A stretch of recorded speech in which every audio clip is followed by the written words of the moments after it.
I'm often asked, why Mussolini? Why Italian fascism? Why is this the template? Why is this the model that the ABP chooses to follow?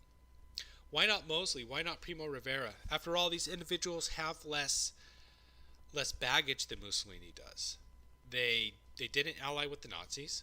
They didn't fight Americans in World War II. So obviously, going by surface appearances, they would be more palatable to American audiences, more acceptable.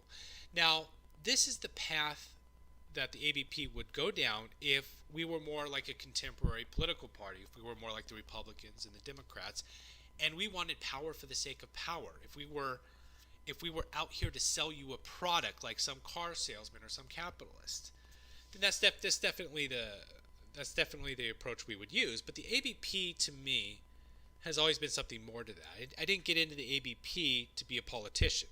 Now I realize with enough success that might be the route we go. But the ABP is a moral and ethical imperative. It's a revolt against a culture and a society we have felt to become repellent to our very being. And as such, as something more than just a party, the ABP has to stand up for what we actually believe, what we believe to be the truth.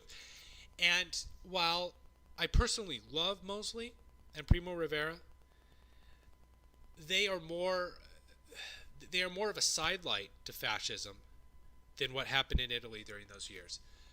Fascism was born in Italy. During those 20 years of that regime, it grew and it developed and it took the form that it would actually become. In that time period, we have Gentili, we have Rocco, we have Spirito, all the theorists, all the philosophers came from fascist Italy during that time period. And so, as such, to be honest with ourselves, we have to take the good with the bad. And there was bad that came out of there. I'm not denying that. It wasn't perfect. It wasn't ideal. In fact, the mistakes that Mussolini made eventually cost him his life. It cost the life of many of his followers. And especially the devil's bargain he made with Hitler cost fascism a future up until this point. It's taken a long time to get where we are with groups like Casa Pound and now the American Blackshirt Party. But he also did many great things. And those should be celebrated. And we should put all of this in context and perspective. We have to be honest with who we are. And so that's why we choose this model from fascist Italy. We choose it as our template going forward. We're not a carbon copy of Italian fascism, but we take those things that worked well there and we use it because we believe those ideas that were expressed during that period are applicable to the United States today. And so I want to present to you this article. It was written the day before Mussolini was assassinated, and I think it reveals certain aspects of his character that are important. He talks about some of his flaws. He tries to justify his regime, and you see some insights into the man here. He becomes more human here, especially near the end of this article. So, without further ado, here is the last testament of Benito Mussolini.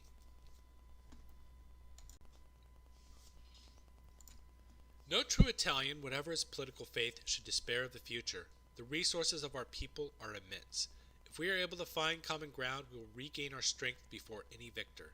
For this common ground I would give my life even now, willingly, so long as it is truly marked with real Italian spirit. After defeat, I will be furiously covered by spit, but later I will be cleansed with veneration. Then I will smile because my people will be at peace with themselves. The worker who fulfills his social duty with no other hope than a piece of bread and the health of his family repeats, on a daily basis, an act of heroism. Laborers are infinitely superior to all false prophets who pretend to represent them. These false prophets have an easy time of it, due to the insensitivity of those who have the sacrosanct duty of taking care of laborers. It is for this reason that I was and am a socialist. The accusation of inconsistency is without foundation. My behavior has always been consistent in the sense of looking to the substance, not the appearance of things. I have adapted myself socialistically to reality. As the natural development of society proved more and more of Marx's predictions to be wrong, true socialism retreated from the possible to the probable. The only feasible socialism that can be truly implemented is corporativism. Emerging point, a place of equilibrium and justice, with respect for collective interests. The art of politics is very difficult amongst the most difficult because it works on matter that cannot be grasped, that wobbles and is more uncertain.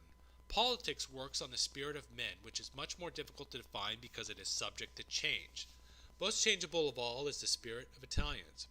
When I am gone, I am sure that historians and psychologists will ask themselves how a single man was able to successfully lead a people like the Italian people. If I had accomplished nothing else, this single work of art would have been sufficient to prevent me from being forgotten.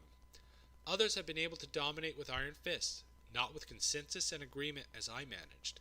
My dictatorship was much milder than many democracies that are run by plutocracies.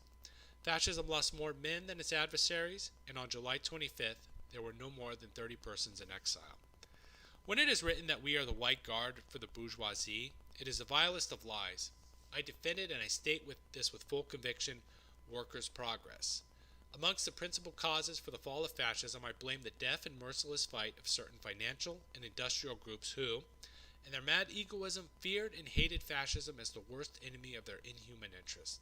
I must say for the purpose of justice that Italian capital, the part which is legitimate and holds itself up with the ability of its industry, has always understood the needs of society, even when they required sacrifice to address new labor terms. The humble folk of labor have always loved me and love me still. All dictators have always made slaughter of their enemies.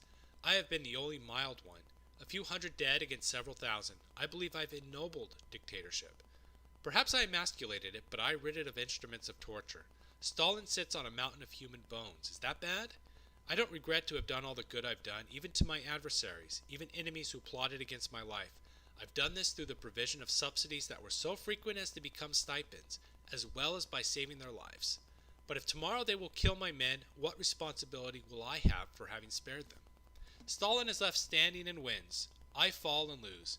History only concerns itself with the victors and the volume of their conquests. Triumph justifies everything.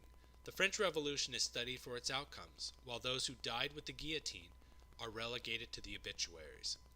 Nobody will be able to erase 20 years of fascism from Italy's history. I have no illusion regarding my fate. They will not give me a trial because they know that from a defendant I would become a prosecutor. They will probably murder me and then claim that I committed suicide overcome by remorse. He who fears death has never lived, and I have lived, perhaps even too much. Life is nothing more than an intersection between two eternities, the past and the future. As long as my star shone, I was enough for all. Now that it fades, everybody is not enough for me. I will go where destiny will want me because I always did what fate requested of me. Fascists who will remain faithful to principles will need to be exemplary citizens. They must respect the laws that people will give and cooperate loyally with legitimate authorities to help them heal, as quickly as possible, the fatherland's wounds. Whoever will behave differently will demonstrate that he no longer supports the fatherland when he has to serve it from below. Fascists, in other words, will have to act out of passion, not resentment. From their behavior will depend a speedier historical rehabilitation of fascism, because now it is night, but later day will break. Thank you very much.